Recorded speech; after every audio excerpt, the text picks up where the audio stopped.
yeah, so he introduced me to some people, which I have been getting a bunch of I want to say information from various people about this particular block. And it was coming from law enforcement. It actually came from two different law enforcement um, officers.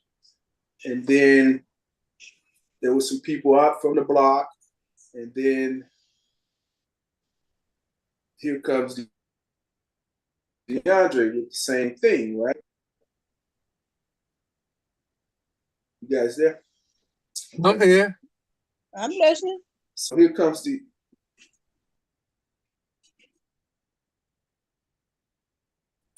yeah. So here comes DeAndre with more than just 3, 4 people that are concerned. But I mean, we could build it. So he had a meeting at his place this Saturday. He got me on a conference call, and the people seemed very interested in building a block club. And when we introduced the idea of a smokeout to them, it was almost as if it was something very unorthodox and radical. And I'm thinking, this has been going on for almost 4 decades, Smokeouts always been known to be effective, and everything else in between. Y'all there? Yeah, we here. I'm here. Okay, I'm just make sure because we got a little quiet. Okay, there we go. And I when I was explaining it to them, they were kind of like, yeah. Well, who's gonna supply the food? So don't worry about that. We'll get all that taken care of. I said, what we need is just for you guys to do your part, and that's just to go out and let your neighbors know. We'll even do what's help with some flyer in the since no one really knows anyone over there. We get you some flyers or whatever, help us do this. And they were kind of like, yeah. I'm like, you just don't, you know what they brought up, Miss J, because I never forget. What's the guy, Bernard? Remember Bernard that worked for the state's attorney's office? Big guy, had a beard back in the day when they had the satellite office over there with yeah, the black guy. What's the girl? The black guy. Yeah. Mm-hmm. Yeah. And what's the girl name that was over there? McGuire, not McGuire. What's the girl? I forgot her name. It'll come to me. But she was over there with Aileen Bandari, and she retired. She had been with, she's relatively young, but she retired with the other girl. But anyway, I remember you asked him about people loitering. He was like, they on the block, and what can we do about that? And he said, unfortunately, Miss Jacob, they could loiter just like the church people can go out there and stand out there too. And he said the ACLU, they would not let law enforcement go against the idea of them being out there walking up. Mm-hmm. So one guy yesterday in the meeting said to me, he was telling all of us, he said, he asked me, so what can we do when the guys, they come out and they hang out by their cars in the street? And I said, so what are they doing? Are they selling drugs? Are they what? He said, no, they drink. I said, well, you can't have open liquor. That's a hard one. That's a hard one to catch them on, but they could catch them on that. And I said, but other than that, he said they stay out to 12 o'clock at night. And I'm like, okay, but they're in the streets, in their cars. I mean, if they don't have open liquor containers and they're like littering, I mean, littering is an offense by a ticket. You get a ticket for littering, if I'm not mistaken. Open alcohol, you can get, I don't know if you get arrested for that, but if it leads to a disorderly, then it get, all these other things can come into play. But what it sounds like, I'm like, are they making loud music or noise? He didn't really say that was going on. So I'm like, it's going to be a hard one if they're not really disturbing the peace, littering, and open containers, especially open containers in a vehicle. That could be a problem right there. So, and I'm sure they know better not to have open containers in the vehicle, even if they're standing outside of it. So I told him, I said, look, most of the time, the issues are these. People just want to know who's seeing them and how they see them. If they think I'm the big bad wolf, then I'm gonna be the big bad wolf. But if somebody say to the wolf, you know what? You Mrs. Johnson's little puppy. And we know Mrs. Johnson. And you ain't no big bad wolf. You just a little puppy, Mrs. Johnson's little puppy. And I remember we used to feed you and she took care of you and all these things. People just want to be incorporated more than anything. Even if they're doing something wrong, a lot of times they want to be incorporated because they want to be shielded by the good people. But sometimes, and I have to go back to something Bush used to always say, it's not so much what you're doing, it's how you're doing it. And it made sense after so many decades of, we were just getting people locked up and they go to jail and then they come back out and ain't nobody reformed or nothing. It's like we're part of this cycle. We start seeing we're part of this cycle. Well, what we need to do is find out what they need, like get to work. They might need a job. Maybe we need to start asking these guys about work and how can we assist you if you need work, because there ain't no retirement plan in what you're doing other than a hole in the ground or a cold cell. And that's what you want. That's a bad way to look at life. So, you got to come and ask the question. I'm going to go back to Butch again because I don't know why I'm talking about Butch today. Something going on. I remember when we went on the 1400 block of Mayfield. And there was one particular house over there that was just always, they were out there. Matter of fact, they were out there up until on that block maybe 2 months ago. They're gone now. It's over 25 years. Those guys, I think they came out in 05. So it was over 20 years. They've been out there. And now they're gone. But Bush used to go up to the house and he would take a plastic bag or just start picking up the trash in front of the house. And the guys would come out and, hey, man, we got this. Don't worry about that. And it's just like, no, give me a bag. And they come out with a bag. They stop picking the trash up. And I want to say Bush was the one that started them to doing that, because after a while, I started noticing they would have a cart with brooms and looked like they were sweeping the street, mopping the street, shoveling the snow and everything. And they would put the cart where they would sit. They pull lawn chairs out. They sit out there all the time. You hear me? And clean up the block, because they figured that was the way to keep the people from complaining, about them not selling.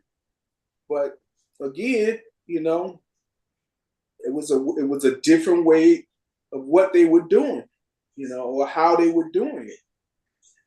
Of course, there was some violence on the block. There were some murders too, but we tried to convey to those guys, man, can't have all of that.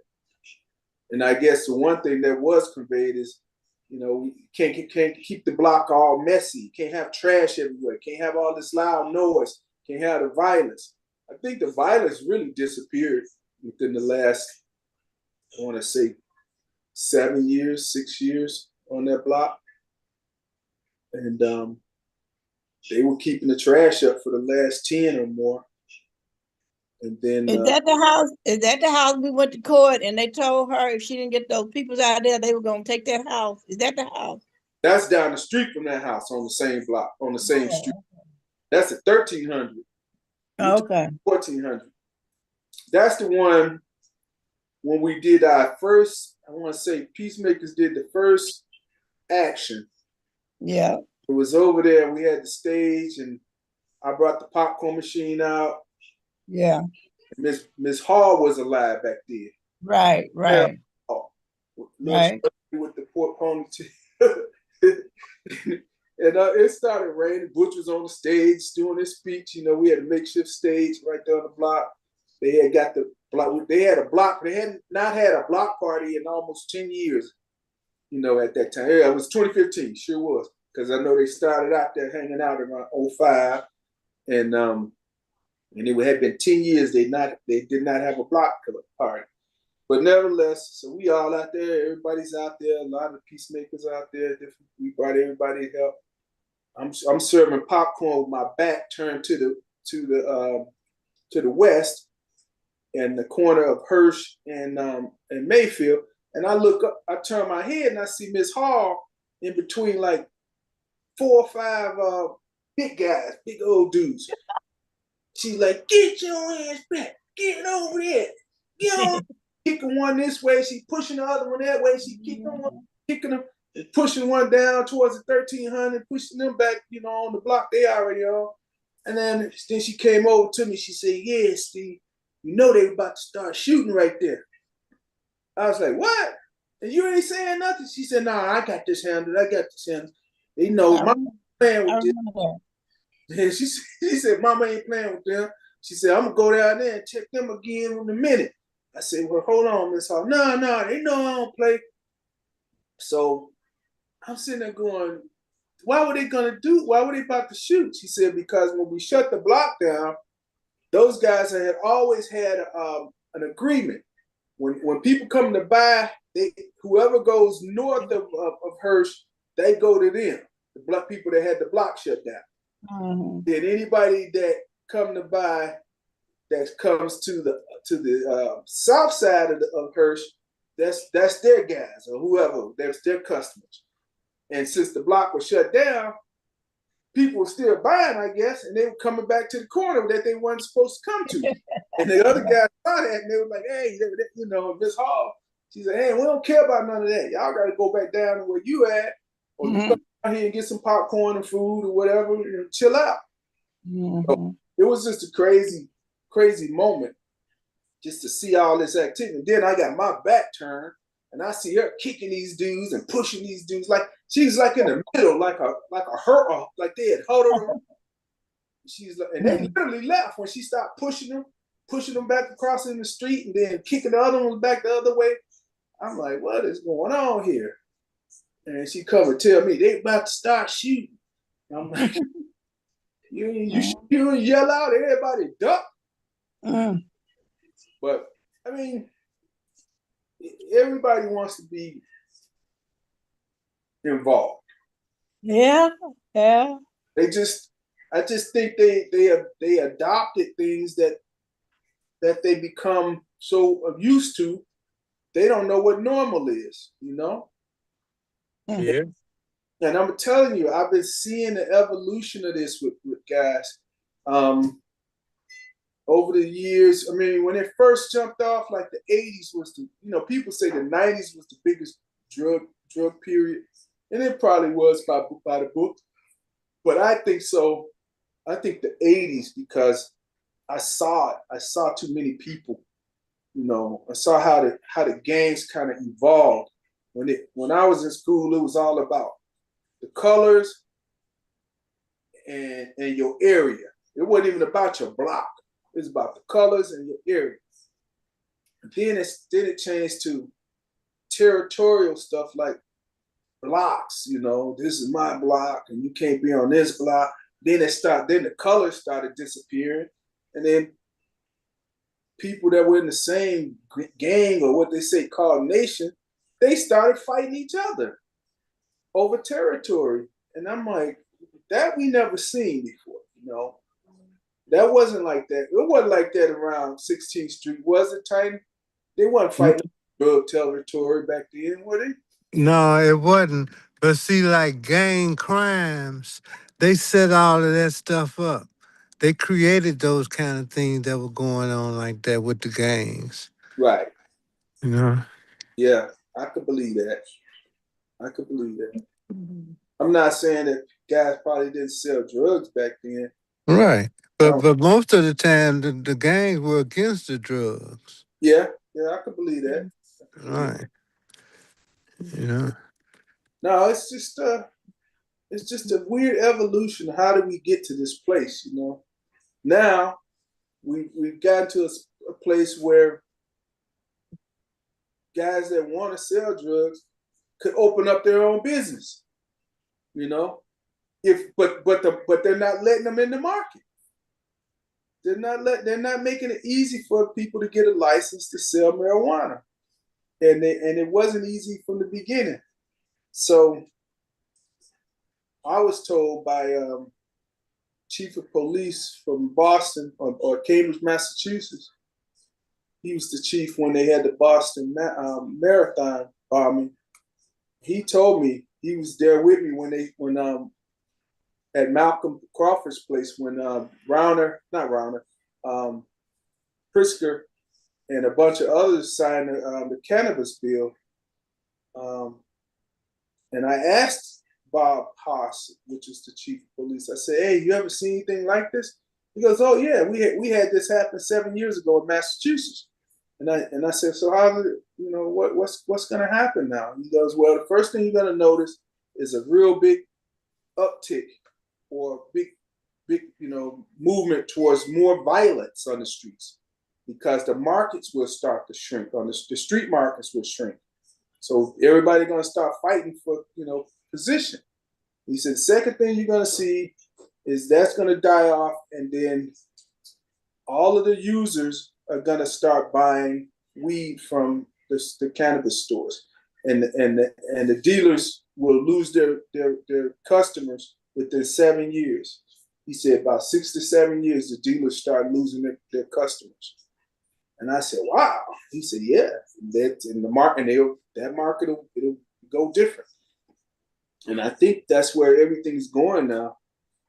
You know, it's almost 7 years since they signed the cannabis bill. I think it was 20 or something like that. I gotta look at the pictures I had. But 2020 or 2021. And yeah, that one open air market, those guys are gone.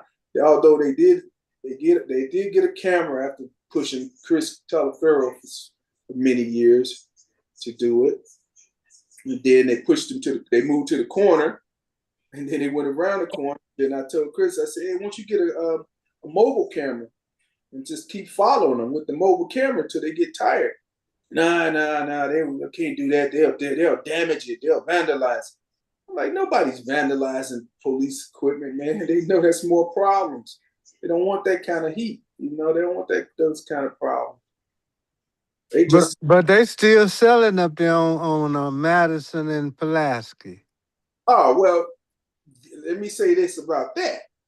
Madison let's say Madison, Pulaski, all the way down to Hamilton, to Springfield. Let's say Springfield. Yeah. I think literally the 11th district, they just rather have them there. So they can keep an eye on what's going on, let them hang out, let them, you know, because they've come to the conclusion that we're not going to police this with enforcement. We're going to police this just by monitoring and allowing it's just like when they tried to take over America and the Native Americans kept fighting back. And then finally they said, you know what? This is what we're going to do. We're going to give you guys reservations. And they're like, how you going to reserve something for me that I already got? I got all of this. No, you don't get it. We won't bother you if you just go where we tell you to stay. And that's what I think they kind of, you know, acclimated the area to, because there was a lot of drug activities down by Jackson and Pulaski, down by Van Buren and you know, down those streets all the way back to Hamlin. And that changed, you know. I think all of that kind of moved up to Madison, Pulaski heavily, you know. Yeah. So yeah, and then it was easy for them to monitor. Is it right? And you know how I have to know that's the truth? Because I did a march with Lori from Costner all the way down to that plaza area across from the White Castle was over there, which that's the bad thing. All the good businesses left from over there. You know, BMO was over there. Yeah. Left. Yeah. White That was Castle over went under. All these went under. there. Chase was over there on Madison too, It was. back in the day. Yep. Chase was over there. I wonder is Shine King still over there? Yeah, Shine King. Well, it's not over there. It's on Central Nine Lake. No. Shine came on Central. Right. Yeah, that one's still there. But you know, it used to be one right there by the open plaza next to the plaza market. Like Right. between where the Walgreens, remember the Walgreens used to be on the corner. Right. Then you go east on that same side of the street, somewhere before you get to the open plaza part. There used to be a Shine King right in there. Yeah. But Yeah. but I mean, it's a weird setup over there how they're doing things. But no, but we did that march and we walked down all the way down to that plaza with Mayor Lightfoot, and the guy was standing at there selling, and he shouted out right in front of her. I know she heard it and he didn't move. He stayed right there. He said, "Well, you know, rocks blows, park rocks blows or something." And Laura just kept walking. And I looked, and I was like, hey, you know, her security, the police, they didn't say nothing. They didn't want no beef. They didn't want to keep no commotion. And the guy just stood there, waited till she went. We walked all the way to the back of the plaza, through the park. They don't hide nothing now. It's wide open. There's nothing hidden now. Yeah, but in front of the mayor? Yeah. The police Yeah. was used to sit down there and they was selling it right in front of the police. So what? No. Yeah. But wow, I'm like, what the heck? Like I said, they ain't hiding nothing. And the other thing is, you gotta think about it. We went from the 70s and 60s where there was hallucinogenic drugs like LSD, you know, and then the heroin was bad back then. But it was something about heroin that didn't really hit our communities hard. I think it was based on the price, maybe, but that wasn't, or that was just something, you know, it was too much to deal with. No, but it was bad. It was bad. Heroin was really hard on us. It was. Yeah, it was. Right. Just never saw any. They used to call it smack, right? Right. That too. You just never saw a lot of people doing smack because usually back then they didn't snort it or all this other stuff they do. Yeah, they snorted it. You could back take then, it and rub it on your skin. They call it skin popping. You yeah, know? back in those days, Yeah. really. Right. And the police are the ones who brought it to the community. Well, Yeah. we know it came. We know who brought it over here. It was the soldiers. They were sending it over. They had created a whole cartel. But Yeah. they had people in place, ain't no doubt. Oh, right. But you know, I just never really saw people. I mean, just like cocaine. Cocaine wasn't a big thing in our communities. Well, to some people, you know, I've tried cocaine. I never got anything out of it. You used it the wrong way, Tank. Yeah, well, I'm lucky. I'm lucky I didn't get it right. You was casual. You was a casual, not an expert. Right. You had to have money to buy cocaine. Cocaine wasn't nothing cheap. Well, tell that to all these poor people who have habits. Well, that's when it all transformed to the rocks and what do they call it? Well, the main thing was that crack. Crack, yeah, crack. Yeah, that destroyed us. I mean, that could make a mama forget about her child. You know, ain't never had nothing like that. That's when it all started in the 80s with that. Mm-hmm. Here we are. You got every type of drug that can possibly be thought of it's like a drug store. They got opioids here and heroin and everything. I'm like, how come there's so many different choices for crazy now, you know, that marijuana just becomes, that marijuana is like milk now, you know? Yeah. Yeah, but they put stuff on that. That's the problem. And All people right. don't want to admit and own up to that you are hooked because of what they're tainting these things with. All right. And who would ever think there would be a street drug supermarket on the streets? Yeah. Sad part about it is, these people are so stupid. They're killing their customers. Yeah. They don't realize that. Yeah, you might get a new customer, but every one you kill, there are 5 that's gonna say, "I'm not gonna do that." Yeah. But it'll be about 5 more who say, where is that? Where is that? Right. Well, out of that 5, one of them died. So Yeah.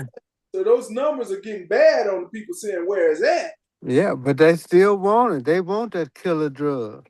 I know, but eventually, if you look at the chart, the chart's going to go down because the people that saying they don't want it is still at 50%. We're going to say 50, and then the other 50%, one of them dying every time, and then another 50, and one of them dies, and their side is losing, and that customer base is starting to go down because you're losing your regular clients because you're killing them. Yeah, right. and you know, it's bad for everybody in a sense, but they're the ones that's really, you know, not catching on. Yeah. Hello? Yeah. And the drug people, they get some nice people. They really kill some nice people.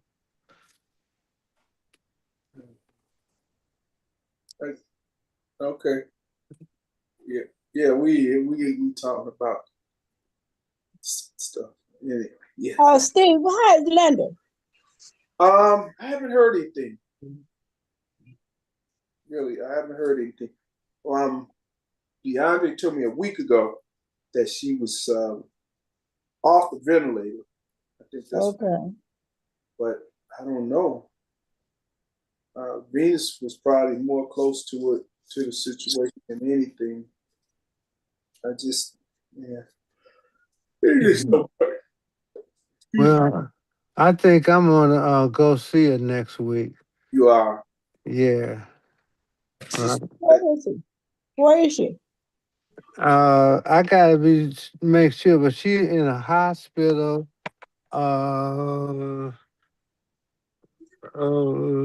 Venus told me, but I gotta get the information again. It's not the one in Humboldt Park. It may be. What's the address like? I don't know the address, but Yeah, but and so I don't know. I'm be just guessing if I said something. You know, but I'll find out because she was on my mind. Yeah. yeah. But yeah. Pastor Reverend Wright looks good. He looks good. Yeah, he came out.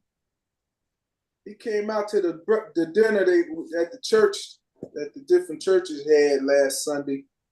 Mm-hmm. Yeah, he spoke. The minister from that church asked me to do the closing prayer. He got up and spoke, and well, that's good. Yeah, he looks good. He come a long way. Yeah. Right. Yep, God is good. Man. Yeah. A lot of work needs to be done. Yes. Mm-hmm. I just. Yep. I think the work. I'm gonna go back to Bush. Today's Bush Day. He would always say, we have to get out in the vineyards, and that's where the mission is at. You know, I remember Butch asked me to come and do some public speaking at this thing in the Beth Ann building, in the professional building. You know what Bethel New Life is over there. And before they shut that place completely, I don't know if they're completely shut down. They were doing events on the 5th floor or whatever it is up in there. And Butch was there, and I want to say Bill. It was Bill. No, it wasn't Bill. I gotta look at the picture, but it was one of another peacemaker. I don't think it was you, Ty.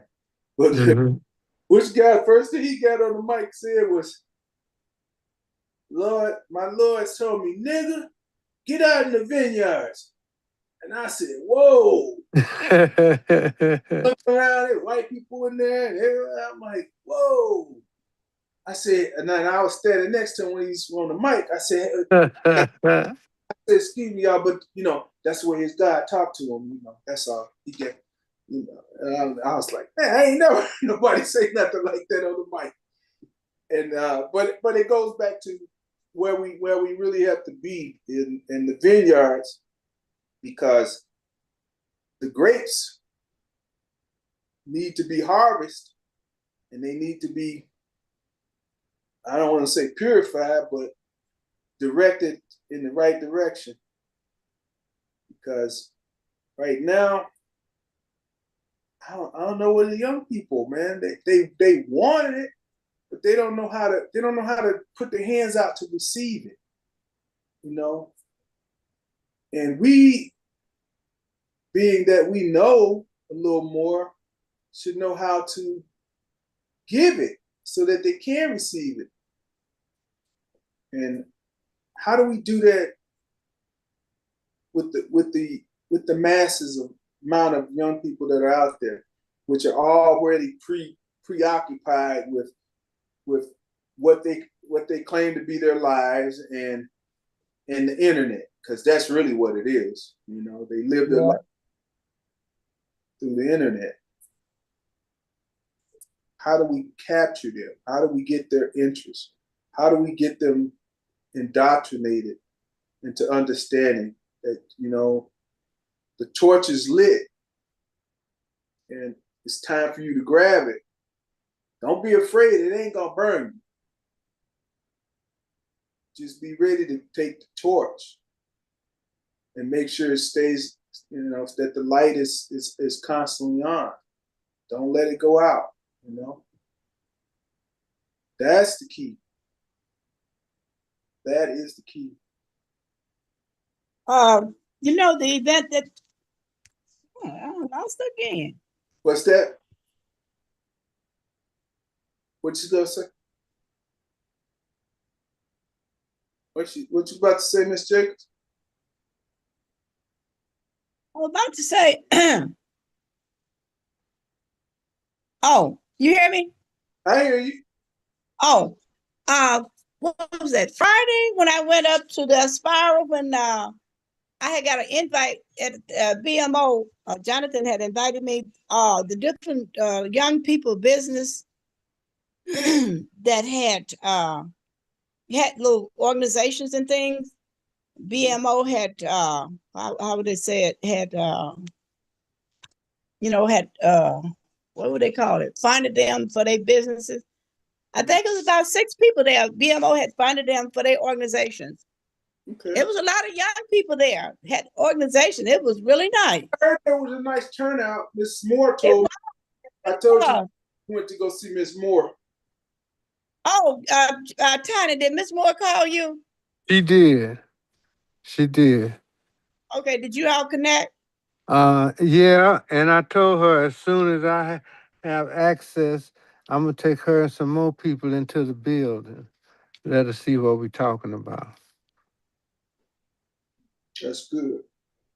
Mm. Good. Okay, well, I told you I was gonna connect you guys. Right. You did, and so yeah, we talked. Okay, very good. Right. Now, did Did that young lady from the Encompassing Center come Friday? Star. She might have did. It was so many people. It was, and there were some people I was trying to get their cards, and it was just they were moving around and talking and everything. In Right. fact, I got to a lady. She was from Atlanta. One of her friends here got an organization, and she invited her friend from Atlanta, Georgia. Okay. And I got to her, and I told her about my son in Marietta, Georgia. He has his cafe, and she went online right there and pulled him up. Oh And wow. so she said, when I get back to Atlanta, I will connect with him. I said, well, that's all right. Yeah, hey, this modern technology is something else. Yes, she did. She went right on. She said, what is this organization? What is this business? I said, Jacob's Java Cafe. And she went right on and pulled it right on up. She said, I will be visiting him. Hey, Yeah, all right. yeah. We gotta start looking at what this all gonna look like for the next 20 years. You know, Gonna look good for us. it will. Oh yeah. You know, another year and then the economy gonna go down. The dollar ain't gonna be worth nothing. And they're gonna have better people elected to Congress, but it's gonna be for like blacks and Latinos. White man, he gonna be extinct in about 30 years. Hmm. All these people running for mayor, how they gonna do better than Johnson? They gonna help him win. Well, no, but what I'm saying is all these people running for mayor, they gonna do better than Johnson. They gonna turn the world around. Right. You know, That's what so everybody. what is they gonna do so special that Johnson can't do or haven't done? Right. Well, Janulius, he announced, but Did Yeah, he? I Did he saw that. announce he gonna do that? Yeah. he Oh, okay. today. But Steve, where's Walter? I don't know. He should be on. He might be on. He was at the meeting with us a couple weeks ago. Oh, he said He never come to any of my events. he But on. so what? No, he just texted me something.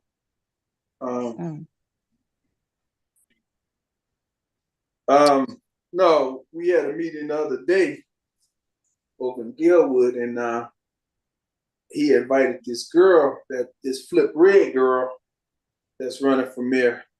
And I asked her, I said, hey, what brings you to this part of town, And he called her. And she says, oh, I got people live on Keeler and Lake Street. I'm like, that ain't no badge of honor there, You come out Keeler and Lake Street. What's going on? What you up to? Oh, you on the pop. Okay. I got you. I'm doing podcast. But I'll catch you later. Yeah. I'll catch you later.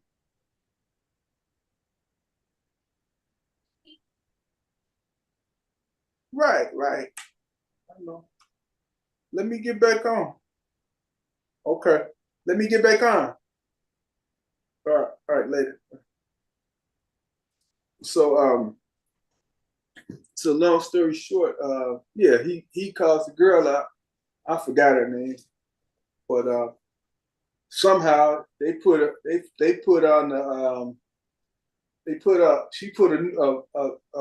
she publicized a picture with me and Tommy Simmons and another guy, noticed police officer, and she comes over. When she came over to talk to us, that's when I asked the question, what brings you to this side, the west side, like this northwest corner of the city? And then she started. They take the pictures like we all in cahoots, you know. And I'm like, boy. And then the way they framed it too. I think I have it, the article, but it was just. Well, I guess all these people, they just, oh man, they're gonna get in there and they just gonna turn the city up all around. Yeah. I mean, even like Janulius, I confronted him at a gala last year. He walked in and I saw him. I said, "Hey, Mr. Secretary, how you doing?" And he said, "Hey, how you doing?" I said, "You ready for the big dance?" He dropped his head like this. And as he's with his political guys and assistant, he goes, "Hey, sir, who are you?" I said, "Oh, I'm Steve Robinson. You may or may not know me." I said, "I got an organization I've been involved with out on the west side many years, Northwest Austin Council." And I said, I've done some things with Congressman Davis. "Oh, Danny, yeah, Danny, hello, Danny, blah, blah, blah, blah." I said, "Oh, okay, Danny." But he wouldn't answer that question. Right. So, Do he have to give up his seat to run? yeah, that's the thing. He's still in an election right now. He's still in an election for Secretary of State, which is crazy because Walter told me he got, what he told me, 210,000 votes, something like that. I think he said he got because he ran for Secretary of State, and and that was the crazy part, that the lady that beat him, I think she only beat him by about 5,000 votes or something like that. Yeah. So, but that's on the Republican side. Now, I don't know how this is going to work out, because I don't know who ran against him for secretary. How would that work? Since if he drops back, but I don't think I don't know. Let's see. I mean, that's crazy to me. He's doing a good job with the Secretary of State. Why get out of that into something like the mayor? And when the next move usually is governor for the Secretary of State. That's been the move for years. The only person who didn't do it was Jesse, because Jesse was, he was kind of ordained into that. Right. And he knew it when he was ordained into it. I'm just gonna stay here till I retire out. I'll keep the peace. Yeah. But to go from mayor to not to governor, I don't know. I see the 15th district got a new superintendent, right? New commander, and I heard commander. I got one too. Who? That 25 is either getting one or already have one. Another one. Okay, the last person was there was okay. Let's go back. Let's go back 10 years. There was Pena. That was the first Hispanic woman commander over there. Then there was what's his name? Start with a A. In what district? In 25. Oh. I know Chris was one. Who? Chris. Chris who? His name was Chris. He was the commander over there. At 25? At 25. Yes, I do. I remember Chris. 10 years ago? Yeah, I think about 10 years ago. Yeah. No. He a tall white guy. I mean, they was bad over there then. That was when things were going on my block back then. Nah. Well, I think that was about 10 years ago. Well, no. Might have been a little bit more, but Okay, so what happened to him? Maybe you could tell me what happened to him. I don't know what happened. I guess he retired. I don't know, but I know his name was Chris, because I had went up there, because 15th district wasn't doing nothing. Okay. His name. And told me, he said, "You better tell your people, whoever's out there, they better not be on the street when I come down. My people come down through there." He came down through here, him and his people. They cleaned it out. His The name was, 25th. Now the 15th, that was when Green was up here. oh, you going way back. You Oh, going, that was farther back. yeah, that's way back. I'm talking about his name is Anthony. Okay, because they removed him from up there. Huh. Really strange. I can't find his name now. But hold on. Hello? Thomas. You know, was his name Thomas, Miss? He was tall white guy. Tall white guy, his name was Chris. That's all I remember was Chris. Thomas? I don't know. All I remember was Chris. It might have been Thomas. But what was the commander that's really started? His name was Anthony Escamilla. It was Escamilla. Yeah. Escamilla. I think I remember him. Yeah, Anthony Escamilla.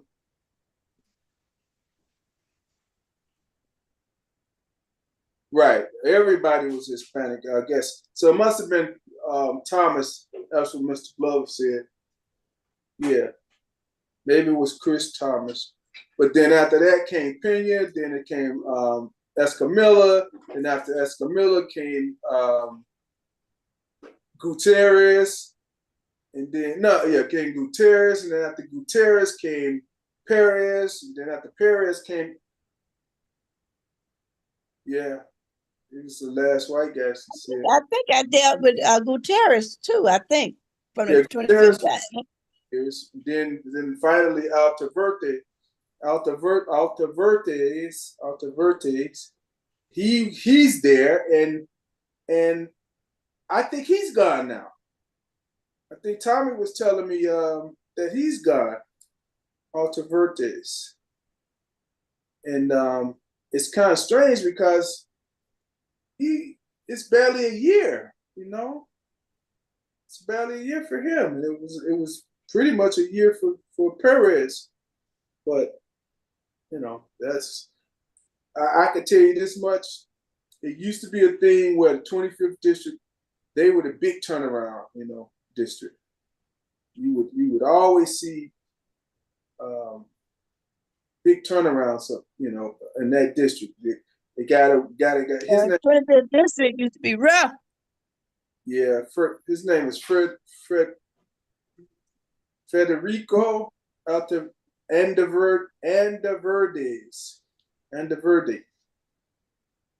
But they said he was sick, so I don't know. That's going on up there. But then the 15 started turning over. I mean, if you look at the last 10 years of the 15, they've had about they was turning over every year. Yeah, they had about 8. If you go back to let's go back to Green. So after Green came what? Betts? No, not Betts. It was West. West came after Green, didn't you? Barbara? Yeah, West came. Yeah, West came, I think. West. So you had Green, West. Then you had came Cato. Wasn't Beck before Cato? Who? Beck? What a Beck? No, I said that Green, West, Betts, Cato. And then there was a lady came after Cato. She wasn't there. That was around a little bit after. What's her name? Oh shoot, I forgot her name. I remember her. Yeah, she shot herself in the foot. From what they told me. About, no. You ain't talking about the one who used to work at the county, are you? No. She was an officer, right? Yeah, she was just an officer. I know. Yeah, she was crazy. Yeah. Where's she at? Downtown. Oh, okay. But no, one of the commanders got shot in the foot. Right, I remember. Doing some team takeover stuff or something. And then after that, another woman commander came in, which was Tally. Tally, yeah. But I forgot the one between Tally and Cato. and then because she didn't last, it wasn't even a year. She didn't last long. You She didn't know. last long. And then Tally came. Then after Tally was Morris? No. It was the other one that ended up going down to 11th. That's hold on, I'll tell you his name. It started with a C. Cause he was he was hardly ever there. Oh, I know who you talking about. Yeah. Oh shoot. He was Oh hardly shoot. I ever can't there. call his name. And a good friend of mine was one of his good friends. I know he came to my house. I forgot his name. He little timid looking guy, talking guy. Shorty guy, yeah. I'm trying Yeah. to name too. Perry. What is Was it? it Perry or something? No, it started with a C. I thought it was a C. I'm looking for it. It was name Perry. It was someone. Yes, it was, because he came to my house one time. Well, yeah. He was a little short, brown skinned guy. Yeah. Let me see. Hold on. I got him. Perry. I forgot his name, but I know he. Well, you know who I'm talking about. Yeah, I know who you're talking about. Parham. Parham. Andrew Parham. Right, Parham. Yeah.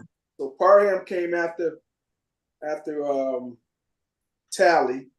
Yeah. And then of course Morris came after him, and now there's a new commander, and I forgot her name. So yeah, and we go back. If you go back to Green, and Green ain't even the beginning, because before Green there was what was his name? That was my guy too. He went to Collins High School, and he used to play basketball. He retired out. He was one of the better commanders they had up there. Everybody liked him. But well, it wasn't Grady. No, Grady was. No, that his name was let me see. I used to keep all the commanders' names in there. But it'll come to me. But before him, and then you had Williams and Richardson and what's his name? O'Sheill. Yeah, O'Sheill was before Green, wasn't it? Yeah, he was like the only one the first one I really knew back in '90. Right, O'Sheill. Yeah, I kind of remember him. Yeah. Leroy O'Sheill. Yeah. Yeah. But I wanted to say they had some stability at 15 for about 20 years or more, because 25 they were just turning them over and over and over and over for 20 years, and then they kind of slowed down. Then they picked back up again in the last 10 years. But I don't know. I can't think of his name. Betancourt. No, Betancourt was he was a commander over in 10th district. He left 15, but and then he died. Something happened. He had an ailment and he died. I don't know, heart or whatever. But, so who running for superintendent now? I think they're gonna have to pick somebody. The commission and the committee and all of those, they got to go and start picking somebody and present them to the mayor and all of that good stuff. But who knows? It might be some of the same names again. They might get regurgitated that we knew from the beginning. Never know. Yeah. I'll know pretty soon. That's like I said. There's just so much going on that your head's spinning. Makes your head with the amount of things that are going on. And you can't sit still with it, because it's moving. It's moving on all levels. It's not. Yes, it is. I know I saw the mayor. Somebody, there was a lady interviewing him about a week ago, and she says, why don't we wait until we get the new mayor to pick the superintendent? And Brandon went, huh. He said, huh, wow. So what you telling me? I'm not gonna be the mayor? What are you saying? He said, wow, you're gonna sit here to my face and tell me I'm not gonna be the mayor? Why would you say that? Why would you say that? And the interviewer just sat there like this with her hand on her chin, like, he's like, wow, you just said, boy, did you just say it? Because he right now, I think he could pick somebody, but I think it still has to go through the channels. Because she said, won't you just put Fred? Yeah, right now, I think right now they're dealing with this school thing right now. I don't think he really dwelling on that so much right now. They dwelling on these children's going back to school and laying off all these teachers and things. That's a mess. Well, it's a mess because it's deeply enriched with politics. That's why. I mean, at the end of the day, what do we need? We need quality teachers, we need quality facilities, and we need to get the kids' quality of education up. That's right. That's it. I don't care what anybody says. There's no such thing as let's lower the kids' standards. No, let's build it up. So how do you do that? You look at what you have, and you look at what's working and what's not working. To me, charter schools are not working. And I'm not going to say all of them, but I want to say the majority aren't.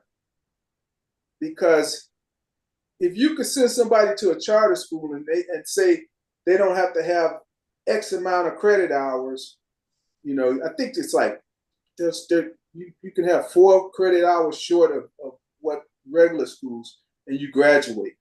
And then somebody's telling me, I don't know if this is in regular school or charter schools, but they get paid. The kids get paid if they don't miss days and they come on time, they get a check. I'm like, wow. Must be nice. Now see that money they should take it and give it to these teachers, because these teachers deserve more.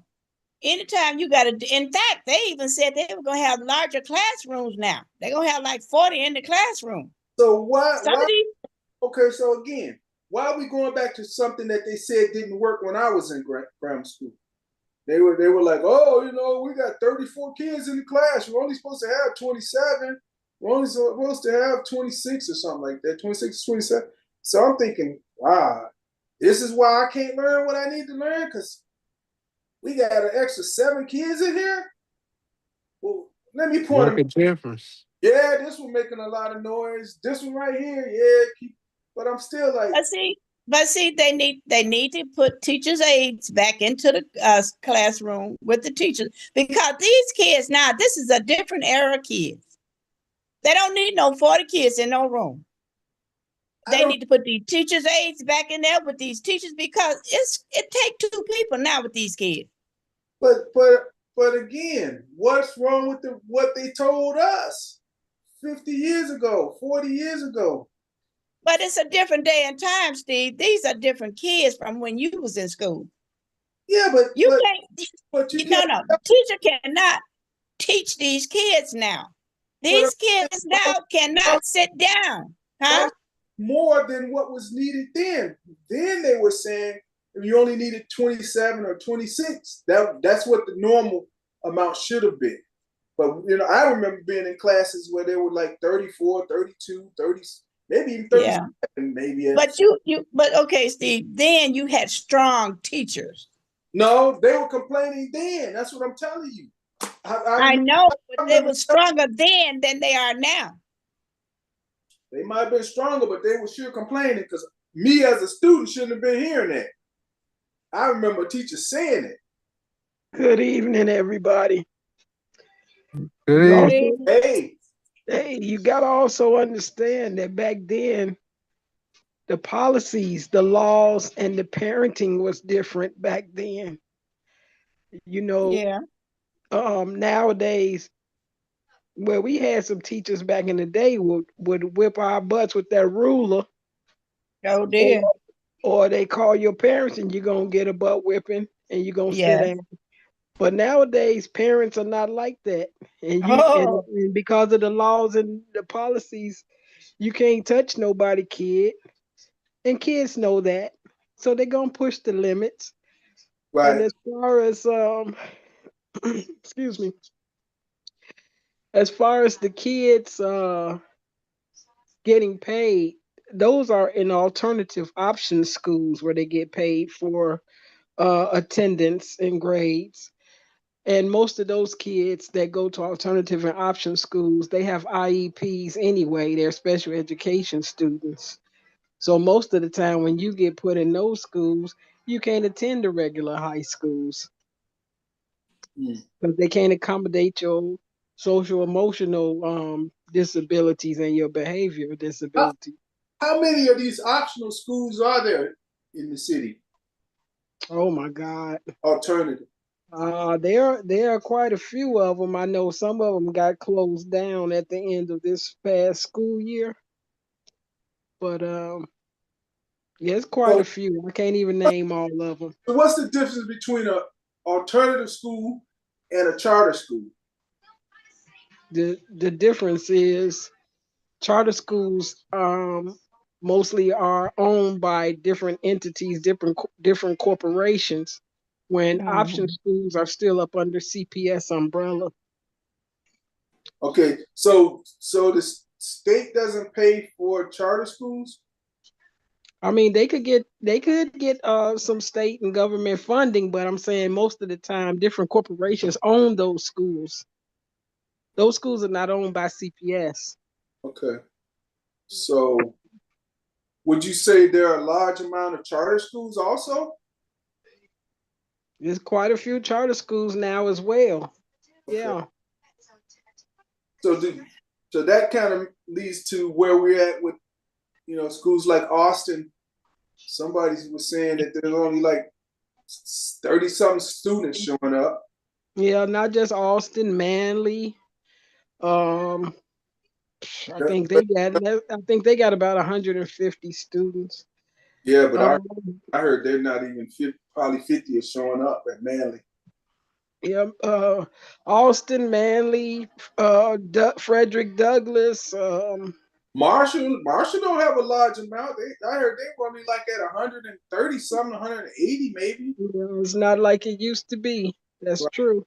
I think Orr has over 200 and something, but Yeah, or has about 300 and some students because I had a lot of work with them last year. They have, I think they had about 350 students at the time. which is Or which is really low because when I went there was like 12 to 1500.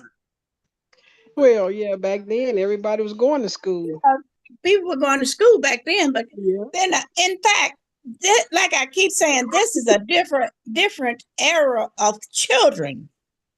I've heard teachers say kids can't sit still in the classroom. So you talking about one teacher in there trying to teach these kids, and she can't teach these kids because they all over the room and they telling her to sit down. So how you gonna teach?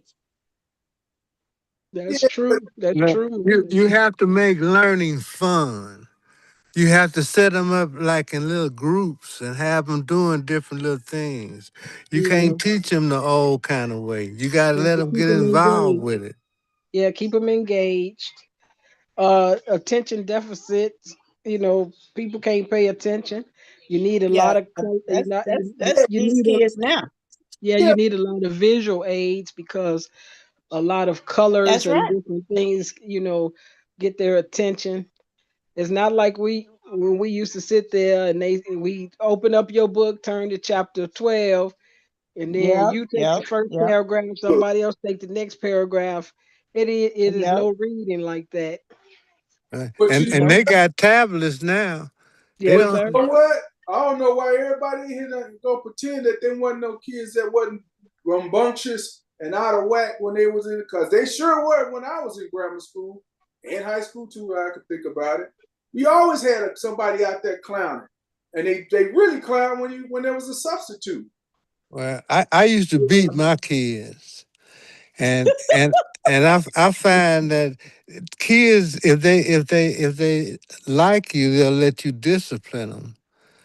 If they don't like you, they won't let you discipline them. But And if they like you and have that respect for you, you ain't even got to discipline them because you say one word, they say, "Okay, my bad, Miss Discipline. I'm sit down." right, Well, right, that's still a form of discipline if you could tell them, hey, But, go over there and but time yourself out, or you're not coming outside for recess or whatever, those types of things. But I just remember, I remember being in class. I don't know, we had a substitute. A lot of kids love that. Oh yeah, teacher's not here. I remember being in classrooms and I'm like, oh man, it's gonna be crazy in here today. And I wasn't even a teacher. yeah, I'm like, yeah, I already know. I'm like, it's gonna be problems. And right, I mean, don't get you me wrong. know, but in the late 80s, my son was going to Marshall. And the teacher called me. He was acting up, and I went up there. Right. And I got it straight. Well, yeah. You know what, Miss Jacobs? That makes a big difference too when you have parents that are involved, but also a lot of these parents nowadays, the mindset is they want to come up there and fight the teacher. Oh yeah. right, Oh yeah. right. Yeah. Or the kids, cause Yeah. they be young too. Yep. Yeah. Oh yeah. Yeah. Well, I had to say this much. I never saw anybody's parent come up to high school. And if your parent had to come up to the high schools, something seriously wrong with you. Because people, other teenagers would look at you like, what? Your parent had to come to the school? Now, if the teachers called them up there, or if the principal says they're not coming back in till you come up there, that's different. But if you went up there to chastise them, that would be like, wow, nobody ever seen that. Well, I went up there, and believe me, Yeah. I don't know, he might have been a junior or senior or something, but I went up there. Yeah, that's Oh embarrassing. yeah. Yeah, but I've seen that before. I Oh. know Oh, that one. Hello, everyone. Hey, Walt, how Hello, you doing? Good, hey, good. How well, are you? How's everyone? Okay. Hey, Right. Yeah, I've Steve, never, that Montclair Senior Building, they got a new owners. really, wait a minute. Where's the Montclair building at? Normandy and Belden. Okay, I got you. They're raising people's rent, $300. Really? Yes. How much are the rents now? Either keep going up and up and up. Yeah. People can't afford it. Yeah, I heard people talk about that. They said that when we were down in when Chantel was down at Countryside, we went to a senior building, and one of the residents said, "Hey, our rent went up $100 this year, and these are going to keep going up every year because we don't fix incomes." But yeah, but Yeah, no, there's back to the other situation. We talking about schools now. Um, schools. the whole situation with the students, yeah, I agree. There's just different type of student, but all in all, teaching has, like Tiny said, you got to use different methods, different tactics to capture their attention, to Yeah. get what you need and what have you.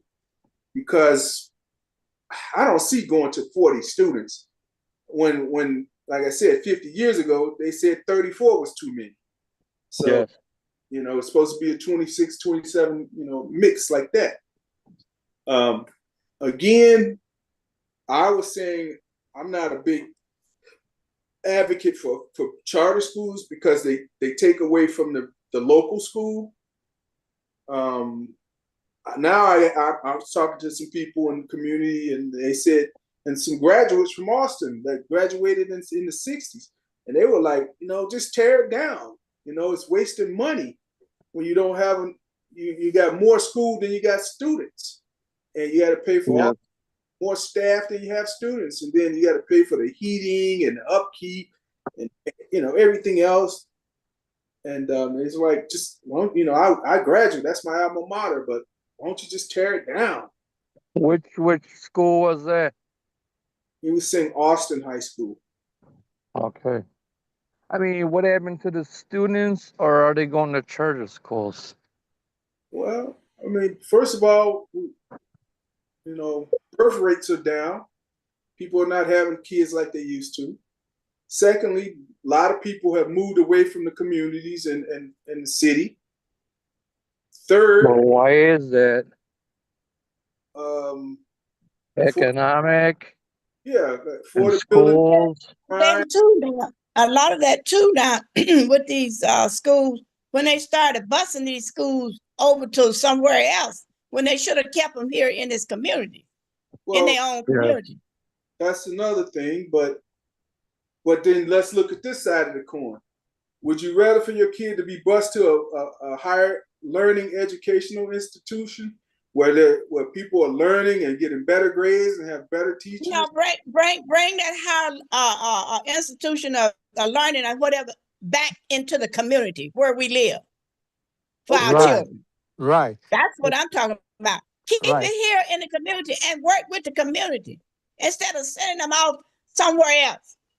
That's why these schools is like they are. Yeah, because what they did, they took all of the good teachers and sent them to the white schools, and took the bad teachers and sent them to the black schools. So we still didn't win. We didn't win. Integrated into what? So how many bad teachers are there? How many? And they're making the big bucks. All the bad teachers are making a lot of money. Teachers don't make a lot of money. Yeah, they do. 100 grand or more. That's not a lot of money. Yeah. Because how come the charter school is a lot cheaper, and then in the suburbs or in the country they're not over 100 grand? You sure about that? Because they have less students. They have less students in the suburb. And the standards aren't as high. No, they got more standards. Well, why? Why would that be? I mean, they said no kid left behind. So they have to pass kids even in college. They get state funding and they have to pass them. Because this is like enrollment. They got to keep the enrollment up. I don't know if that's true, because I want to ask everybody on this call, that's on this podcast, have you ever sat beside students in your room and said, this son of a gun, dumb as a bag of rocks, but he got passed before me? Yeah. I've seen that happen. Yeah. That's right. They have it like that. Well, Yeah, they told me the students don't have to learn; they just have to be exposed to it. Mm-hmm. See, that's bad. Yeah, that's terrible. Look, also the students that have individual education plan IEPs. Mm-hmm. Just because you have an IEP, it doesn't mean that you have to go to a special education school unless a regular CPS high school cannot accommodate your needs. If they can't accommodate you in a regular CPS school, that's when you get sent over to a special education school, which is and sometimes that can be options or or alternative school. But now it was years ago, but when I retired, the only way you could get into a special education was with a hearing defect. Yeah, back in the day, yeah. Now you knew who the special ed kids were because they were wearing helmets or they had them big old hearing aids in their ears or they, you knew who they were. Nowadays, you don't know who special ed students are because now you have to think of ED, emotional disabilities are counted now. Yeah, but they don't count that no more. And Yeah, what emotional about if disabilities, yeah, they do. Pardon, who That's what said that? about like being a furry? Is that that accountable for something else? For being a what? being A a furry. furry. Yeah. You can't come to school like that. Oh. But they're talking about we need a litter box and all this No, goofy stuff. you cannot come to school like that. Oh. That's That's what I'm trying to say. that's a personal preference. I didn't see all of this going on. I can't remember. If you were failing, guess what? You weren't coming with the rest of the group. You Yeah, stayed you back. gonna go to summer school all summer to make up them grades, or you gonna Right. be in the same Yeah, grade the yeah, next year. that's right. And I know they were on that. I never forget it. You know how you take the Iowa test every year? Yes. Okay, That's for academics. my eighth grade year, which they go off of your, I think they go off your seventh grade test. I had like an 8.6 on my seventh grade test, and they told me I needed to go to summer school before I can go to high school. For what? I don't know. What did they want you to have to go to high I school? don't know. We trying to Well, debate it. I remember my mom trying to debate it. My brother worked in the system, and guess what? I went to summer school for 1 week, and I never went back, and I just went on to high school. Nobody said nothing. Nobody said anything about, oh, we got to hold them back in grammar school because he didn't go to finish the summer school, and this is what your grade should have been for summer school to get into high. I just got into high school, and I could not understand why they were playing that game, other than they wanted numbers. They wanted numbers, no matter who you were. They just wanted numbers so they can have some, And I'm like, passing grades. I went 2 They days. want they want passing grades, Steve.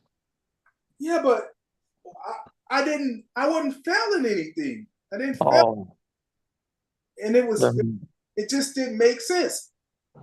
It was like, look at my score, look at my grades, and why do I need to go to summer school? Was I it don't called know. summer school or was it called summer enrichment? I don't know. Because they used to have summer school program wasn't necessarily summer school for kids that were behind, but if you just didn't have anything to do for the summer and you wanted to come for like science or math for enrichment, you could come to summer school. I'm Yeah, gonna Uh, your parents. I'm Yeah, gonna your go. parents will make sure you go to summer school. I'm gonna go. I yes, still got I still have my report cards, so I'm gonna go pull it up and look at it again, because I still could not understand why did I have to go to summer school. And what was crazy, like I said, I was supposed to go to Piccolo. I went to Piccolo maybe 2 days, never went back. Never told them I wasn't coming back. Never said, just didn't go. And when school started the next year at Orr, I just enrolled in the Orr. I was supposed to go to Austin, and then I got a transfer out of my paperwork from there, and got a transfer to Orr, and went to Orr like a week Oh later. wow. And no one said anything like, "Hey, he didn't go to summer school. He didn't pass his summer school requirements." Now that might have been some hanky panky shady stuff, because again, how did I get passed and nobody said anything? I don't know. And I Uh, and then I graduated. That was crazy too. We had graduations. They gave us our diplomas, and then they said I had to go to summer school. And we kept trying to like, well, I need to go to summer school. I'm not understanding. All my requirements for grade school is done, and my Iowa test score is at average or above, a little, So what are we doing? And they couldn't explain it. Just don't know. You just have to go. You have to go. well, Something who, right there. this Who on this the teacher? Who's this on the line? Teacher. I was a teacher. Okay, I used to be as well. let me ask you guys something. I have a young man working in the office with me. He's in college. He's 21 years old. Now, maybe you all can tell me where this come from. Okay, I asked him a question. I said, are you in college? No, I don't know, something I asked him. But anyway, the answer was, yeah. I say, something else. No. So, I said, are you in college? Yeah. And I said, what college you go to? He told me SIU or UIS or somebody else. He went to And I'm saying, wait a minute. Oh, SIU in Carbondale? I don't know where, but I'm trying to find out what's going on. He went to Hee Haw Tech. Woo! What? This Yeah, little words was going through me, and I said, "Wait a minute, young man." I say, "I know you don't like to hear old people talk." I said, "But I'm an old school." I said, "But I would like for you to say yes or no to me. I really would appreciate it." Okay. He was nice. He accepted it, but a few minutes went by again. I said, I'm gonna try him again. Yeah. No. I said, well, I'm a dog. This guy's in college. Come on now. You know, Miss Jacobs, we talked about that a couple weeks back about the kids having social skills, those soft skills. They don't have them because they're always using computers, and they don't get a lot of social interaction engagement with others like they should properly. You know, they don't know how to address people, and that's something that a lot of our kids are missing nowadays. But here's the way I feel about that. As they say, charity starts at home. Now, evidently, it was not taught from home. You follow what I'm saying? Yes, ma'am, that's true. Now, I'm not trying to brag on my children and my nephews and nieces. Old as they are today, and my oldest son is he's 59 years old. He still said yes, ma'am, and no, ma'am. But I don't expect every child to say yes, ma'am, and no, ma'am to me. But at least say yes or no. Because it does something to me when you come to me and yeah, no, huh? What? I can't take it. I'm sorry, y'all. That's just me. Hee Haw I can't take it. University. Look. Yeah, Hee Haw. Hee Haw. No, what's amazing to me is that I'm from the South. And, mind you, I only lived a very small amount of time in the South, but everybody around me lived a little bit longer, a lot longer. When I came to Chicago, I said, wow, I hear more country people here than I do than I could recall. I didn't, my brain didn't get to the twang, I guess. But I just didn't understand it. But when I go back down south, I hear it's so loud. It's like, wow, yeah, I'm here. I'm seriously here. Yeah. But people from the South, they'll answer yes, ma'am, no, ma'am, right, no, sir. That's how they answer you. Yeah. But that's respect. To me, that's respect. And when you answer a person like that, I think it takes you a long way. People respect you. People look up at you. But when you start talking all this, huh, no, what, huh? No. I can't get with that. And especially when they don't know you. If they don't know you, that's a whole nother level, yeah. I mean, I say yeah. Listen, I say yeah. Yeah. Because it's just not going to come for me just to go, it's a whole nother level, yes. You know, But young people from the South, even some people here that's been taught, they'll say yes, ma'am, or if they don't say yes, ma'am, they'll say yes, no, but like that. but I get where you're coming from with it, because when I say yeah, I'm saying it to myself. I'm speaking out loud in my own head, you know. But if I were to say talk to someone else, I probably would not say yeah, unless I'm really contemplating on and what I'm thinking about in my head to say yeah. But But man, this is a heavy. Woo. no, I get what you're saying. I totally get what you're saying. But it's all based on surroundings, I guess. What blew me away was when I went down south for probably 25 plus years ago, or 30, and I heard they had an Asian news reporter, and I turned the news on, and this Mobile's General News and such, and it was an Asian lady, and she was talking with a twang like this, and down in the Bay Area, I'm like, whoa, this is real. This is nothing that based on ethnicity or it's all based on region and culture. Yeah. It's all based on region and culture. I was just blown away. I had to look close at the screen. I'm like, yeah, she's definitely, but she just was twanging along. I ain't no around in the Bay Area down. Yeah. That's the way they talk. Yeah. They has that southern twang. That southern twang. It's I got a question, Steve. What's that? I got a question with all that rain we had. Oh yeah.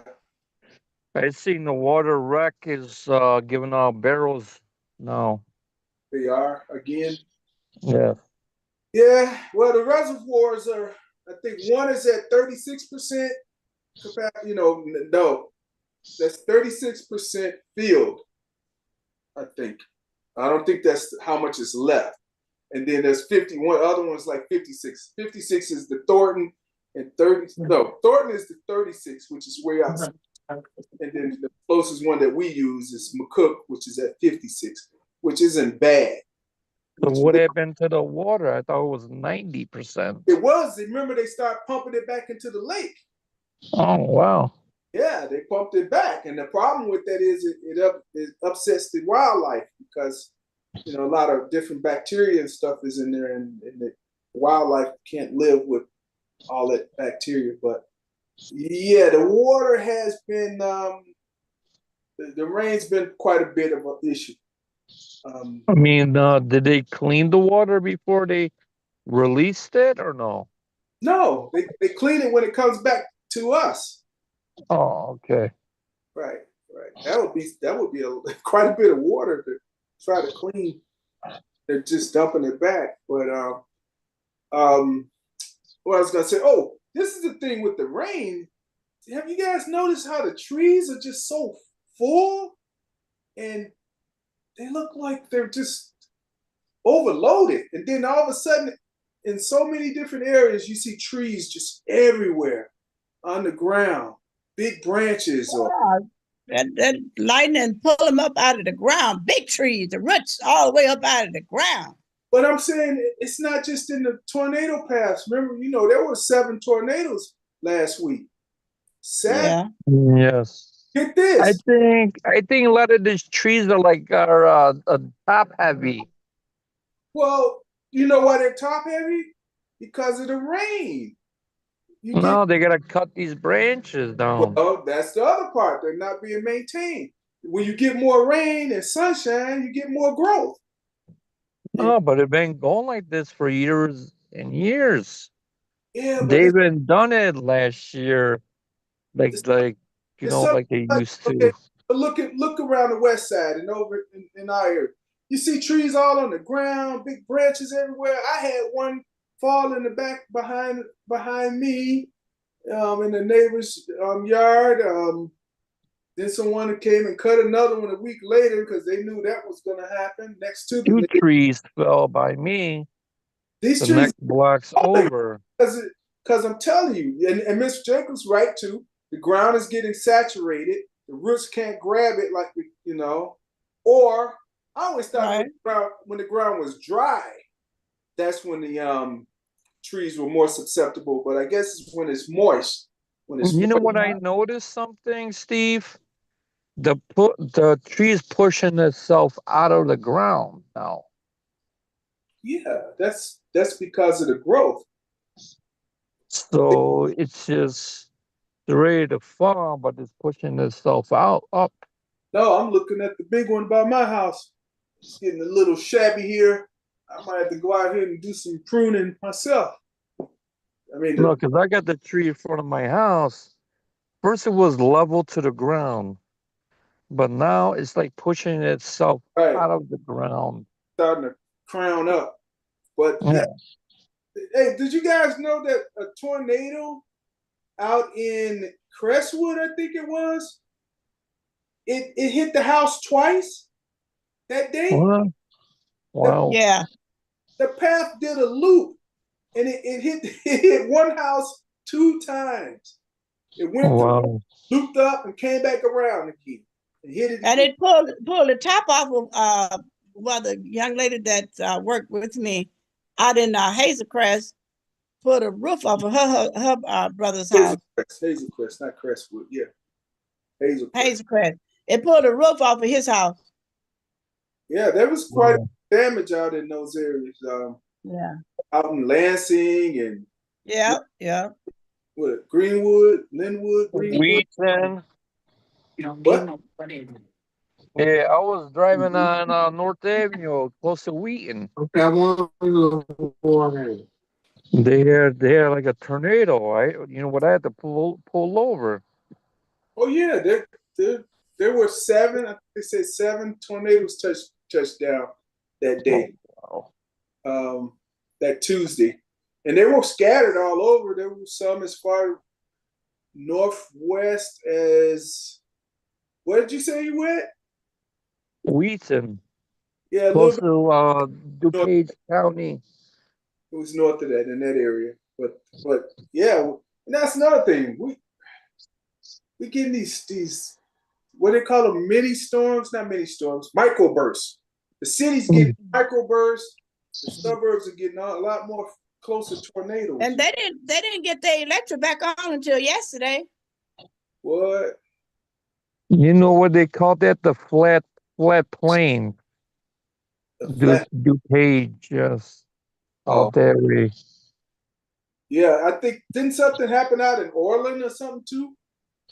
Yes, Orland Park got hit. Now, All that Southwest got hit bad. but Yeah, it did. Yeah, it did. That's what I said. They get warnings? Because no one, I haven't heard anyone say they had warning sirens or anything. You know. Yeah, they needed What built. I heard a lady said that her and her child got up under the bed, and when they got in the bed, when they come out from under there, the top was off the house. Wow.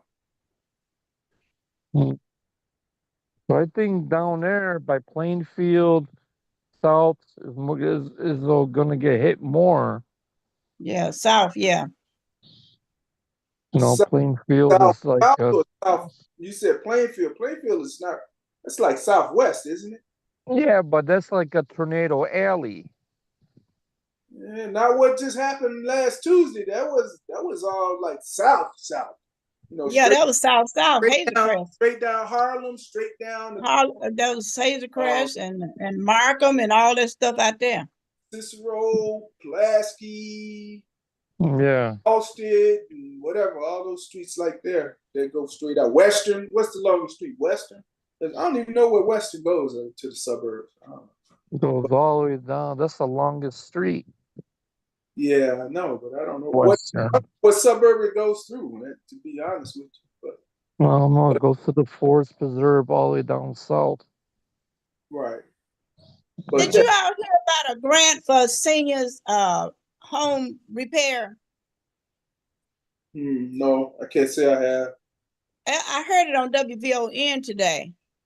Something with the mayor, something about senior home repair grant. Never No, hear nothing about. Well, I heard it on WVON today.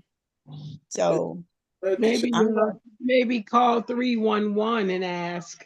Yeah, that's what I plan to do tomorrow because I need some windows. so where's the money coming from?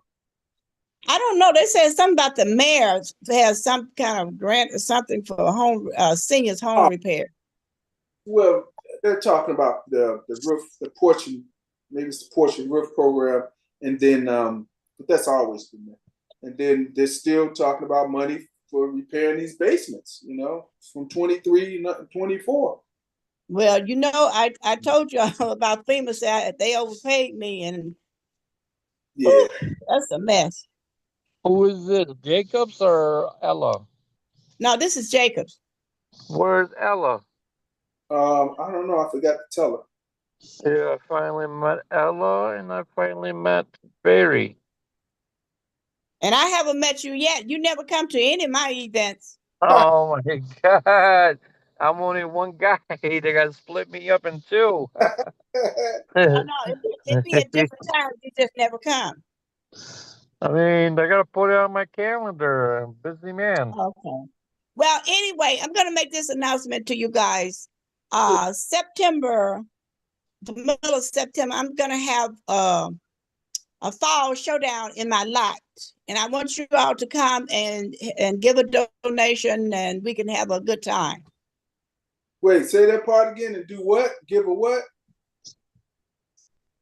Hold down. A show. Oh, you said hold down. I thought you said a showdown. What? Hold down. Cowboys? A showdown. Yeah, you wear your cowboy hats and your boots, cowboy jeans and boots. Yeah. Oh, What they you got looking at, Bob? guns? What you want? I thought you said a showdown, like when you come with it. Hold down. Guns. Hold down. What's funny, Walter? No, I thought it was like a cowboy movie, like the showdown. It is. We gotta listen. We gotta wear cowboy hats and boots and jeans. Yeah. Oh, okay. Give it to Steve. I'll try to make it. I done heard that before. No, I got all these events. I just was pumping out petitions. What's the date again, Miss Jacobs? Let me look at my calendar because I'm trying to get it together. Okay. Yeah, give it to Steve. I'm gonna get my flyers made up this week. It's on the 18th of September. Okay, what time? What time? From 3 to 7. And where? In my lot, 942 North Lockwood. Okay. And I need a donation, y'all, because I plan to have fresh fish, and the guy's gonna cook it. We're gonna have fresh fish. And what about if you're like allergic to fish? Well, we'll have chicken too, so you can still come. You ain't no excuse, Walter. You just want to have an excuse about what some people don't eat. No. Well, I'll be there. Okay, then. I'm gonna 'Cause hold I'm you at to it. Barry. I'm at Barry. I'm at Ella. Ask him. Barry, where's my guy Barry? You know, oh, you don't know Maurice, right? No. Maurice Who? is there. Maurice, the guy with the son, the little kid. Reverend Wright was there. You didn't get a chance to meet Reverend Wright, did you? I don't think so. I was meeting everybody else. Well, he did one of the prayers at the end. That was Reverend Wright. And Oh, yeah. I was talking to him. With a gray collar or blue collar?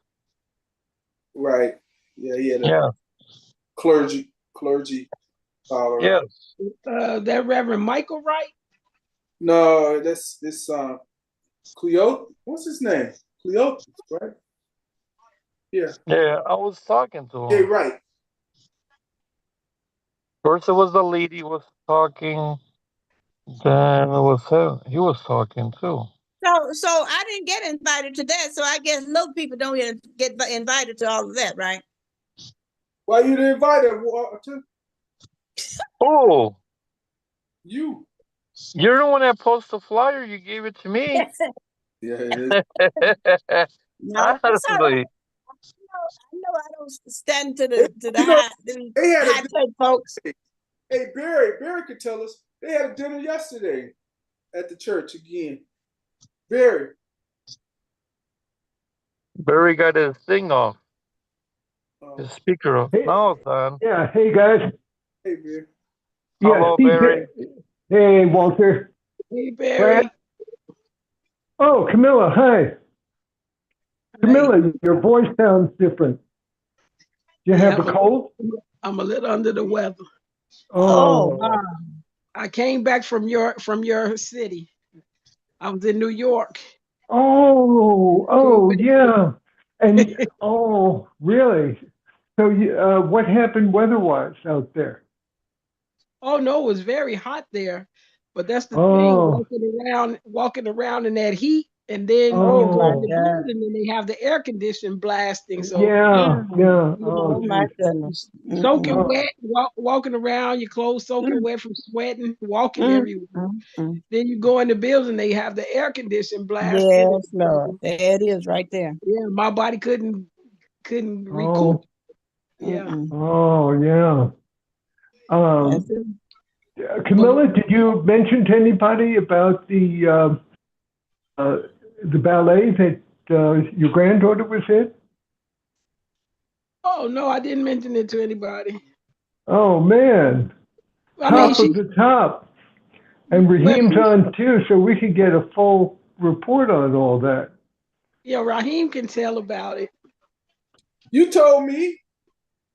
Did I? Oh yeah, on the Told last me call, you you- asked him if I was gonna be able to come to the dinner, and I said no because I won't be here. I'll be in New York.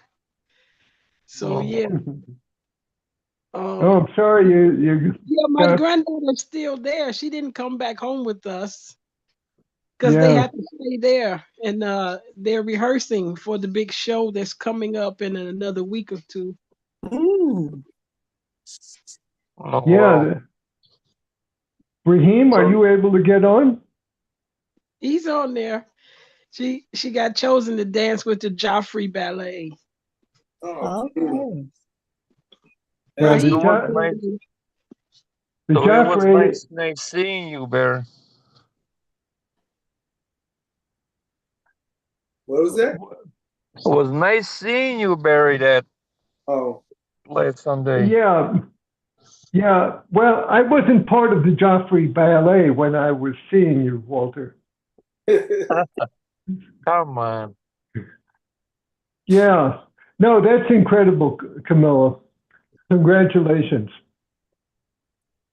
So, oh, thank you. Yeah, it was. I think it was maybe I'm not sure. I think it was like 250 girls that were in this oh competition my God. contest. Wow. So she was one to Wow. get chosen. But another one of her dance mates got chosen. She went to Oh, Italy. really? She went to Italy. Wow. Oh, Her whole wow. family went to Italy with her. And Wow. my granddaughter got chosen to go to New York, because Oh, my. it's all over. Joffrey has studios all over, so it was an experience Right. for the young dancers. So Okay. they get to go and they put them up in the dorms, and Mm-hmm. they work these girls. They work them every day. I think their classes start like from 8 a.m. or 9 a.m. to 5 p.m. every day. Mm. No, like I said, they're Hey, getting ready for this big show in New York. did you, Okay. did you see a rehearsal? No, parents weren't allowed in the rehearsals. No, Oh, we just got to see the dorms and meet some of the other girls and the people. oh, yeah. Wow. Yeah, but Wow. yeah, I got to go to Harlem. Got to go to Brooklyn. Down Harlem, really? That's in where I grew up. yeah, Manhattan, and that we visited down in Times Square. I went to Sylvia's. I don't know what that is. Where's the soul food restaurant in Harlem? Oh, not when I was there. What is Yeah. Yeah. the restaurant? Camilla, I'm what's the sorry, name of the restaurant? Sylvia's, Miss Jacobs. Sylvia's. Oh, Right. mm. Yeah. And that was so It that was was soul so food, good. but I don't think it's good as Chicago soul food. Yeah. I Yeah. went on a tour to the Statue of Liberty on the Hudson River. Mm. Oh, yeah, I've heard that. Oh my God, it was a lot of walking, Barry. I was Yeah. about to fall dead out there. Yeah. And New York is easy to walk compared to Chicago because, it's so dense. I You used Well, know, to, it's big, but it everything is packed together. it what was about so the many people. subways? It was so many people, and it was so hot. I said I never want to go back to New York again. Oh, yeah. Oh, really? Oh, It I'm was sorry it too was so much. hot. Yeah, it can be, it's like same weather as Chicago. It could be wonderful and it could be really tough. Cold or hot, it could be awful. So we were like on Pier 57, Hmm. and we had to catch the ferry at Pier 78. And my daughter-in-law was like, "Well, we can walk over there." Hmm. So I'm like, "Okay, I'm thinking I can do this." By the time we got to Pier 62 or 63, I was like, "Y'all just leave me because I can't do it." Oh, I geez. Yeah, it's, you needed yeah, roller skates or something. they end up calling the Uber, and we got in the Uber to go the rest of the way. Yeah. So we were still riding, and I told the man, I said, and they were expecting me to walk all the way to Pier 78, and we're in the Uber and still haven't got to 78 yet. I would Oh, have been still we. walking the next morning.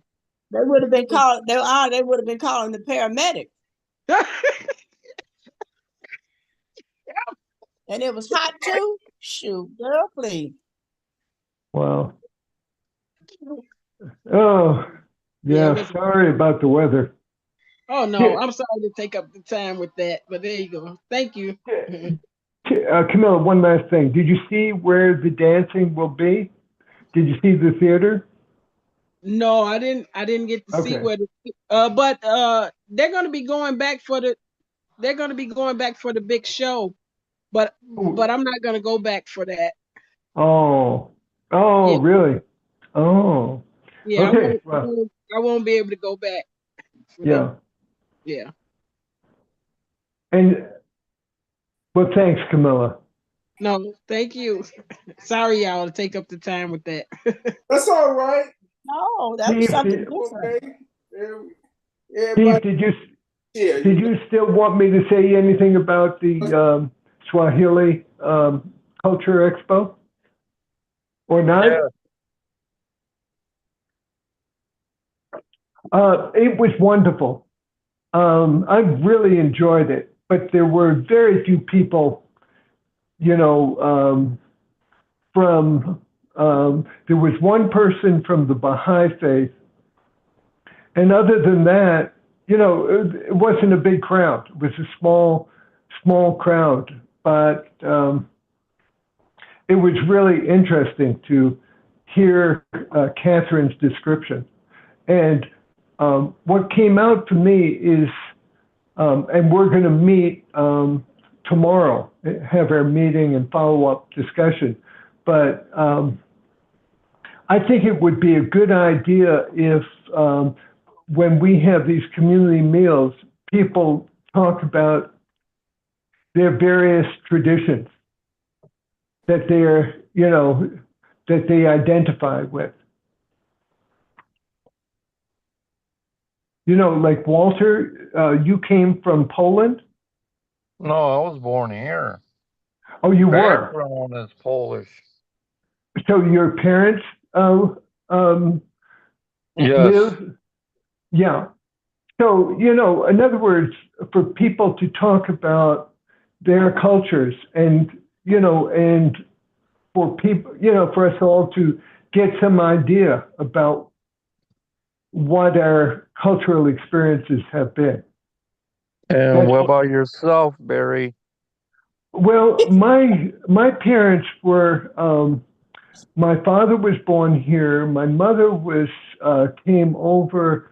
She was really young, just a few years old, and she came over from, I think somewhere.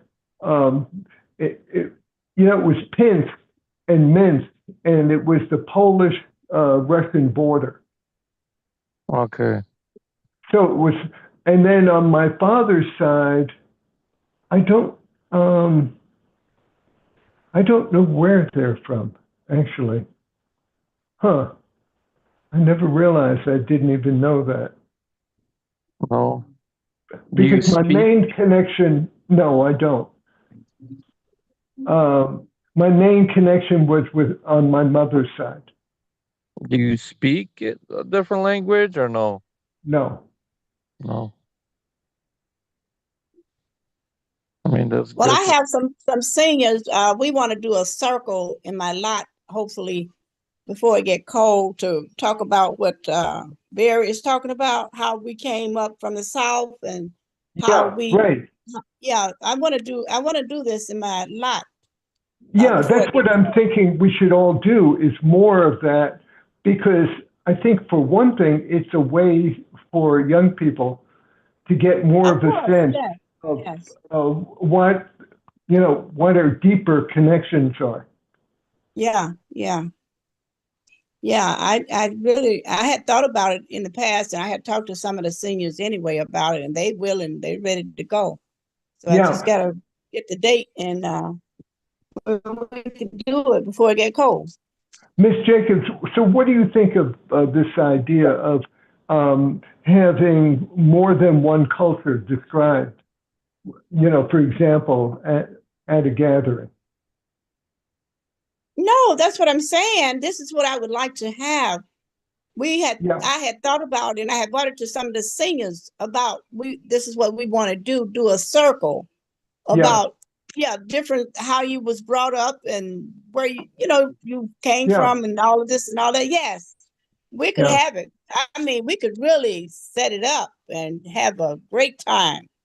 Yeah, and it would be nice if it's not a one-shot deal. I mean, Well, I would like to do it. In fact, I would like to do it. Like I said, I'm having a hoedown. I don't think you was on the phone at that time, on podcast at that time. Hoedown on the what did I say? The 18th of September. Yeah, right, I And heard you. Huh? Yeah, You said- but what does a hoedown have to do with your roots? We'll have an hour or so much that we have this circle. And then the next hour we will be into just mingling and listening to music and dancing and eating and everything. You follow what I'm saying? Yeah. So We where would have does 2 it? sessions. We would have 2 to 3 sessions. Mhm. Do that make sense? I mean, Chicago is like a melting pot. You got every nationality here. Yeah, but they're all different, and I think we would get more of a sense of our own by hearing the stories of other cultures. I mean, Yeah, people I come would here. like to have, huh? I mean, What people did you say come here about? for different. No, people come here for different reasons to Chicago. So Right. excuse me. I think Miss Jacobs was just letting you all know that on September 17th, she's going to be 18th. having a hold down on her 18. lot. But I mean 18th, but she's going to be having a hold down on her lot. But also she was speaking to the seniors and would like to have that say ancestry circle. Oh, Yeah. so it's two different things. Yes. Sir. Oh, I missed that connection. Thank you. Thank you, Camilla, for clearing it up. Oh, I yes, ma'am. appreciate that. No problem, Miss Jacobs. Yeah. So you all think about it, and hey, let's do it. Ain't nothing to it but do it. Mhm. Hey, we don't like talking about it. We like being about it. Well, one of the Oh, things Walter, Ella's on. about is Hello. action, because I'm gonna tell you, we got to really focus our thoughts on what we want to happen. We got the 29th ward, we got 37th ward, we got 28th ward. What else we got going on? That's close to that in Austin. That's it, right? A little bit of the 24th. Monique, 37th? what I'm is in the 24th ward. 24th? Yeah, we got a little bit. 37th? FMS? Yes. Camilla, you're in the 24th ward. Yes, ma'am. How are you with your alderman? What's her name? That's Monique Scott. How are you with her? Well, I've seen her before, but I'm not a personal friend. No, ma'am. I don't know her like that. Oh, okay. All right. Wow. Yeah. What's going on with Monique? Nothing.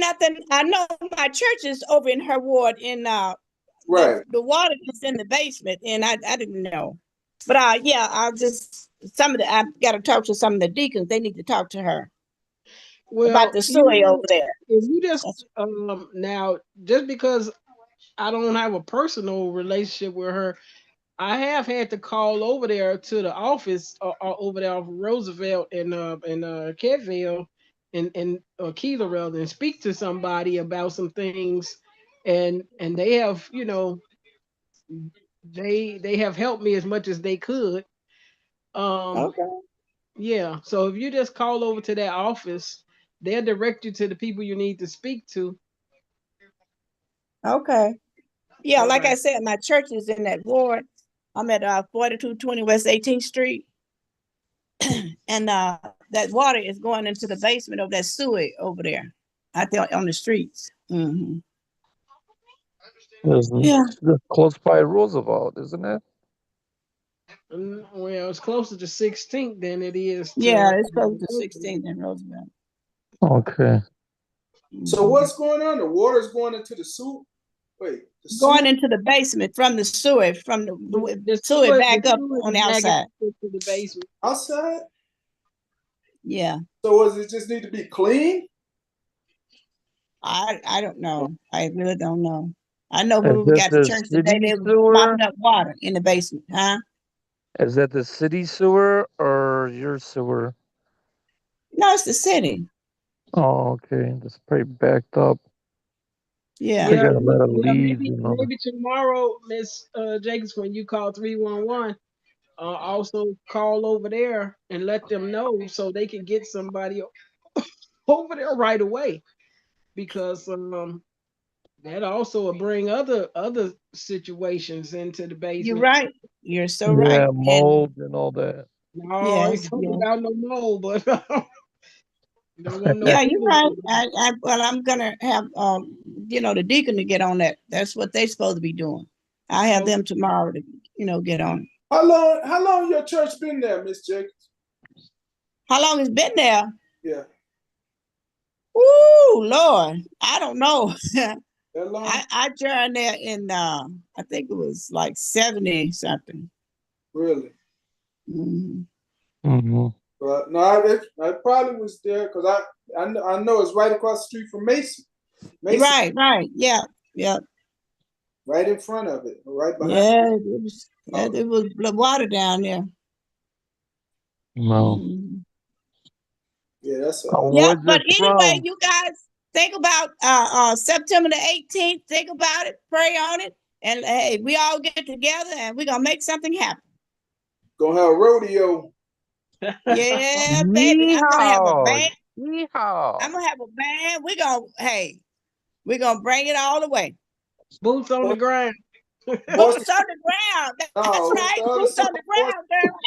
Now, horses in the stable. Horses in the stable. what do you has a yodi yo and all that country music? Yeah, Do. we gonna rock Lockwood. Yeah. Yeehaw. That's right. Rock Lockwood. Rock, I heard that. So anybody else got anything going on? anything happen locally? Well, we talked about Janulius, we talked about the mayor, we tried to talk about the alderman a little bit, but hey, Which alderman? now I mean we just brought up the Austin alderman. Oh. Hey, I mean, I seen Chris is passing out book bags for the children today. oh yeah, Yeah. God bless him. No. That's what he's doing. God bless him. But let me tell y'all this right quick about your alderman. About 3 weeks ago, me and my partner and some of the people that's drivers for Amazon went and spoke to Chris about how they have to how they being treated from Amazon, but Amazon don't want to take the blame. Chris sit up there and hear every driver's story. Then he turned around and told the guys, I have to talk to Amazon because there's two sides to anything before I can make a decision. What is that? What is that? These people asking for you to help them because Amazon is not standing up for them. And you got to talk to Amazon. What that say? What y'all think? It's voting season right now. So you're getting some money from Amazon. That's it. That's it. That's it. That's it. Come on now. Well, Voting I think season. he has to get both sides so he can determine what action he's gonna take. Now, if he bring it up to Amazon, maybe Amazon will correct it, maybe they won't. But Hi, I Ella. think that's a good way. Hey, I think that's a good way to find out. It's not whether they're lying or not, but I think it's good that he want to get two sides to both of the stories to Wait a see minute. which way he gonna go. You said not who's lying. Who are you saying you think is lying? No, I didn't say think he lied. They're lying. I said that what I mean is that it's good to get both sides of a story before you jump out there. And it'll help with the solution to the problem. Maybe Amazon just need to be notified. This is how some people feel for them to correct the problem. Okay, that makes sense. But let me ask this question to Ms. Jacobs. Did he bother to ask who's the contact that needs to be spoken to, Ms. Jacobs? No. He's lying. No. That's how he gets down. He's lying. He didn't even bother to ask. Oh, who do I? No, he did not. No, he did not. Yeah. I like that lie. That was a good one. No, I need to talk to the other party. All right, y'all get out of my office right now. I showed what he said. No, he did. He said, I have to talk to Amazon before I can make a decision. Didn't bother to say who's the contact, what's their name, which location. Right. Or he didn't even say, well, I'm gonna talk to whoever and see the people that the people that you talk to. Well, at least give them some kind of something to go on. Right. But then what happened with those drivers? So he said huh? But I don't get it. What happened with those drivers in the ward? They have so many minutes to drop packages off and they have to pee in a bottle. They can't stop nowhere to use the washroom, and they have to pee in a bottle. They have so many minutes to do this, so many minutes to do that, and if they have anything, Amazon do not back them up. He knows. This the same drill we've been talking about 4 years ago. Okay. No, but I mean, they should have restaurants open for Amazon to use the bathroom and let them use them. Well, so they don't get breaks or anything. They don't get a lunch. It's nonstop working. Got so many minutes. Right. They got so many minutes to drop a package off. Just say they dropping a package off to you. They got so many minutes to get that package to you and get on to the next person to drop that package off.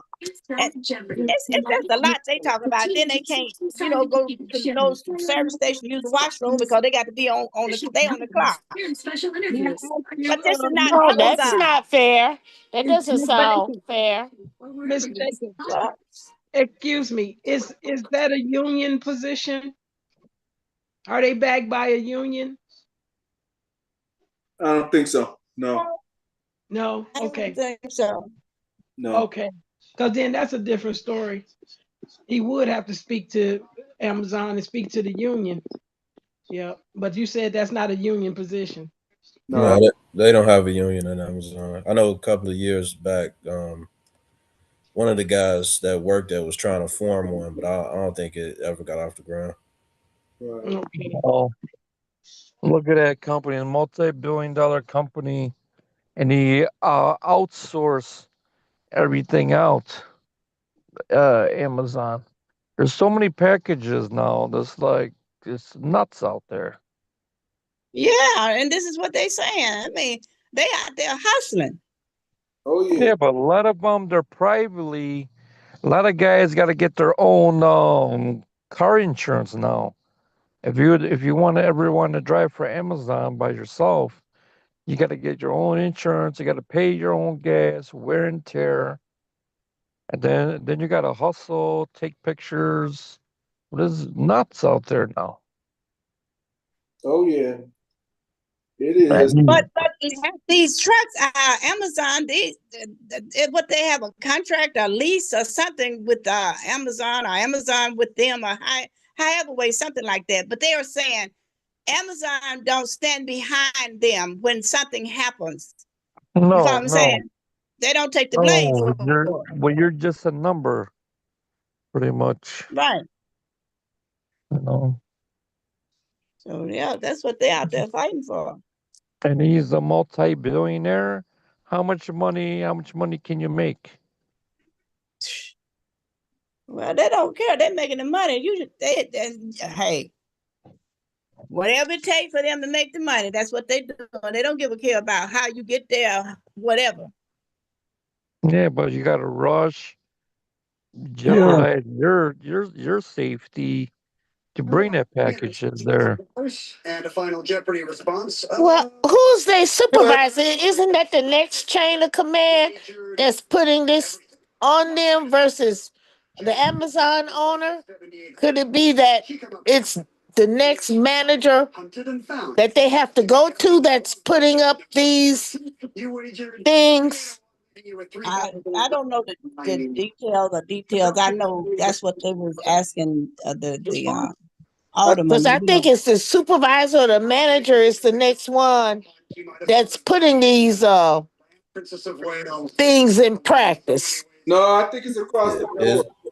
You think it's Jeff Bezos or whatever his name is? Because we had a guy, we were talking with Amazon before they built this Amazon on Costner and Division. We were talking to some people in Colorado, one of the guys I knew, and he said, yeah, he experienced the same thing. He's like, yeah, I work for Amazon. And they put you through the gauntlet, you gotta get. They're doing it in New York because they're working with the peoples in New York as well. So yeah, but it should be safety. They don't even care about your own safety. Well, safety. You gotta. Anyway, so I just threw that out there about you all as alderman.